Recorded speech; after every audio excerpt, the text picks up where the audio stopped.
Assalamualaikum warahmatullahi wabarakatuh dan salam hormat buat teman-teman semua. Saya Siti Maisuri Patahuddin. Saya senang sekali bisa menyapa kembali kawan-kawan melalui podcast ini. Saya akan berbagi cerita tentang percakapan antara saya dengan seorang teman baik saya. Percakapan ini aslinya dalam bahasa Bugis, tapi saya mencoba menyampaikan dalam bahasa Indonesia. Jadi rasanya kurang asyik untuk ukuran orang Bugis. Tapi tidak apa-apa lah ya. Untuk ringkasnya, sebutlah nama kawan saya Ririn. Suri, mengapa kok kamu bisa sukses? Ririn memanggil nama kecilku. Maksudmu apa? Saya pun balik bertanya. Sukses itu kan relatif. Seperti kata orang, di satu sisi dia sukses, di sisi lain dia gagal. Maaf ya Suri, kamu itu kan berasal dari kampung, keluarga miskin. Saat kecil lebih banyak main di sungai. Ayo, sungainya bersih ndak? Hush, jangan bilang gitu lah Rin. Cukuplah anakku yang menjerit saat kuceritakan. Vika dan Vida bilang, Mami, disgusting. Mami, menjijikkan katanya. Maklum, mereka kalau renang ya di kolam renang yang bersih. Tapi kolam renangku kan panjang dan gratis. Akhirnya kami pun tertawa-tawa. Oke lah Suri, dalam situasi yang serba terbatas, kamu malah pernah nginjak istana presiden. Saya dengar Ikip Ujung Pandang bangga loh, karena baru kali itu ada mahasiswa berprestasi yang menjadi 10 finalis pertama. Ririn tampak penasaran. Oh iya, saat itu sedikit heboh sih, karena saya tidak mau berangkat sendiri ke Jakarta. Saya tidak terbayang seperti apa Jakarta itu. Saya mau kemana? Jadi saya sebenarnya menolak. Saya takut diculik. Saya takut naik pesawat sendiri. Saat itu saya ditertawakan oleh para pembantu rektor IKIP. Maklum Rin, orang kampung. Tapi kamu jadi berangkat kan? Ririn kembali bertanya. Iya Rin, karena permintaan saya supaya ada yang menemani, itu dipenuhi. Dosen berprestasinya terpaksa diberangkatkan lebih awal. Seharusnya dia berangkat 3 hari kemudian. Nah, dalam 3 hari itu, saya kan harus menjalani proses seleksi untuk dipilih 3 terbaik. Saat itu sih, saya tidak berhasil masuk 3 besar. Ririn pun segera menimpali.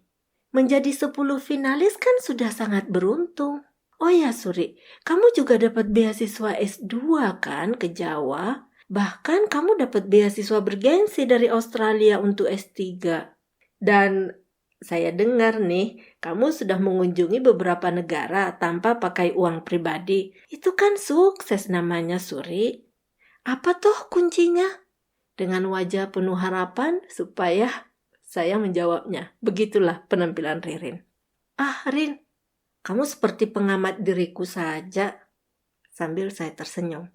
Kata orang sih, itu suratan nasib. Demikian jawabanku. Tapi mungkin kan kamu punya rumusnya, Suri. Itu kan juga penting buat keturunanku. Ririn rupanya tidak puas dengan jawabanku. Seperti matematika saja pakai rumus segala. Rin, kamu lucu deh. Cobalah Suri pikir. Kira-kira faktor apa yang membuat kamu sesukses itu? Oke lah, saya pun terdiam sejenak sambil mencari jawaban serius. Mungkin begini ya, saya rasa saya punya satu kelebihan yang diberikan oleh Allah, yaitu saya tidak mau menyia-nyiakan waktu. Tapi sepertinya itu faktor eksternal sih. Maksudmu? Tanya Ririn dengan wajah penasaran.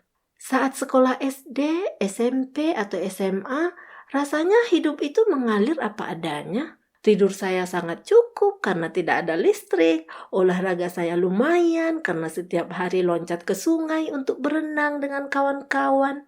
Dan Setiap hari jalan ke sekolah 6 hingga 8 kilometer di bawah terik matahari. Hidup saya begitu saja, santai.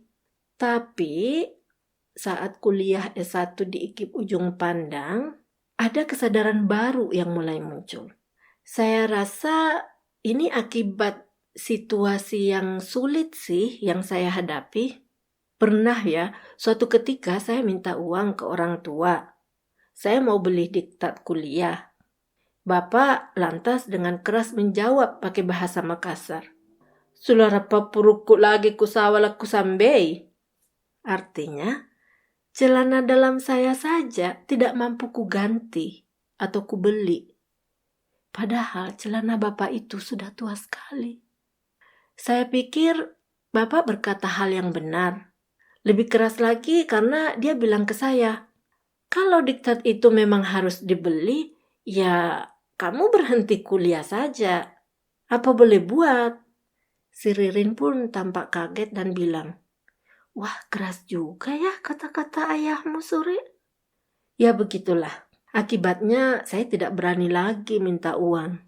Tapi tiap awal bulan saya tetap pulang. Saya pulang kampung untuk ambil beras dan tetap berharap sih dikasih uang. Seingat saya tetap diberi bekal, tapi uang tidak cukup untuk makan super hemat selama 2 minggu. Hanya untungnya kalau kakak yang tertua atau suaminya datang nengok, biasanya ngasih uang untuk membeli minyak tanah buat kompor saya yang sudah kering. Kak Eda, maksudmu? Ririn menimpali. Iya, beliau itu hebat sekali. Dialah pembuka jalan pendidikan dalam keluarga kami. Karena dia kuliah dan sukses dan tidak menyusahkan orang tua, maklum dia kuliah sambil menerima jahitan karena belajar menjahit di kampus. Dan karena Kak Eda bisa menjaga nama baik keluarga sebagai perempuan, maka adik-adiknya juga dibolehkan kuliah. Bahkan beliau yang membantu kami semua untuk bisa kuliah. Dulu Kak Eda dilarang kuliah karena kata saudara bapak, perempuan itu bisa mempermalukan keluarga. Perempuan tidak usah sekolah tinggi-tinggi, jadi lebih baik anak perempuan tinggal di rumah saja. Untung ada Om, suami dari sepupu 2 kalinya ibu, yang membantu meyakinkan bapak. Sehingga ya kami bersaudara, 8 orang yang hidup, semua bisa merasakan kuliah. Kak Eda itu pejuang banget deh, beliau sangat berjasa pada keluarga kami. Ririn mengangguk-angguk dan berkata, oh gitu toh Suri. Nah Rin, kembali ke cerita bapak tadi ya. Biasanya saat bapak mengantar saya ke terminal sebelum saya naik ke mobil, dia merogoh lagi kantongnya, memberi uang tambahan. Kalau tidak salah 5.000 rupiah. Cukuplah untuk makan super hemat 5 hingga 10 kali. Mungkin dia kasihan ya sehingga uang itu terpaksa diberikan ke saya. Dan ini yang membuat saya tambah terharu. Saya berpikir, sungguh orang tua saya sebenarnya ingin memberikan segalanya. Hanya beliau tak mampu. Jadi pingin nangis membayangkan kejadian itu, Rin. Bisa bayangkan, Ririn, saya dan 2 kakak laki-laki saya kuliah dan tinggal satu kamar sempit. Ukuran kamar kami itu hanya sekitar 3,5 meter kali 2,5 meter. Kalau mau masak, saya harus angkat kompor minyak tanah ke depan pintu kamar. Di kamar kami ada 1 tempat tidur kecil dan 1 lemari pakaian plastik bekas yang sudah sobek. Kedua kakak saya tidur di lantai, tanpa kasur. Kakak laki-laki tertua, Kak Arif, kuliah di teknik, di IKIP. Beliau sambil kuliah kerja di bengkel atau kerja bangunan. Sedangkan kakak laki-laki kedua, Kak Ahmad, kuliah di IAIN. Ikut kerja batu bersama tukang batu tetangga kami. Jadi mereka pada dasarnya tidak dibiayai orang tua untuk sehari-harinya. Hampir lupa.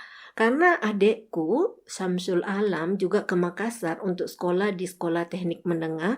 Salah satu kakak numpang di kamar kawan yang lain karena tidak muat.